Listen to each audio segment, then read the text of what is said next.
Can you tell us a little bit about pranayama? Maybe some context, historical context, how, where, and when did it become so important for humans to start becoming aware of their breath, practicing exercises regarding their breath, their mind? So practices came later. Practices are frameworks through which people can experience something. The techniques can be made as per the need of the time. But as far as the breath is concerned, it's with us since we are born, since the humanity is, so breath is there. Now taking it as a tool has a developmental process. So in the beginning, the main purpose of pranayama was to purify. Because we purify the external body by taking care of our clothes and shower, etc. How to purify the inner body, the subtle body. So in order to do those religious practices, the pranayama was performed before the religious practices. So in any of the fire rituals, it is expected that you take shower before. So you take care of your external cleansing, but how to do the inner cleansing, that your mind also become into that place, so you start doing you are purified enough to offer into those fire rituals. So pranayama became one important process. The pranayama was part of a religious practice of the yajña, of the fire rituals.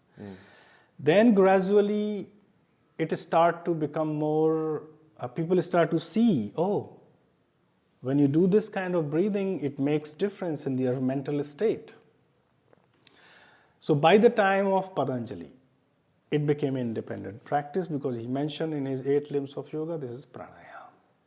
So in the time of the Vedas, Upanishads, Bhagavad Gita, it's more of a purificatory practice for something. But for Patanjali, it became a very important pillar. So then he gave this practice of pranayama, 4 ways of breathing. Tasmin sati shwas praswas yor gati vichchedaha pranayama. That regulating the inhalation and exhalation is pranayama. So now regulation means stopping it, or it can be making the inhalation longer, shorter. So then Patanjali described. But the pranayama that we today, which is popular today, came when the Hatha Yoga came into the existence. Patanjali never said you do the Nadi Śodhana or this pranayama. He didn't mention anything. So then he said, just breathe a little longer. Also a pranayama. So Bahya Vritti. Breathe in little longer. Another way. So these are the different ways to manipulate or regulate the breathing. That's how the first structured pranayama came into the existence. Then Hatha Yoga Pradīpikā, Gheraṇḍa Saṁhitā, and the other Hatha Yogic texts. They put, this is Nadi Śodhana, this is Ujjayi, because they went deep into the subtle anatomy and physiology of the subtle body. So we have all popular practices. The confusion happens in people because they read Patanjali and do the practice of Hatha Yoga. They don't know how they can. It's a growth over the time.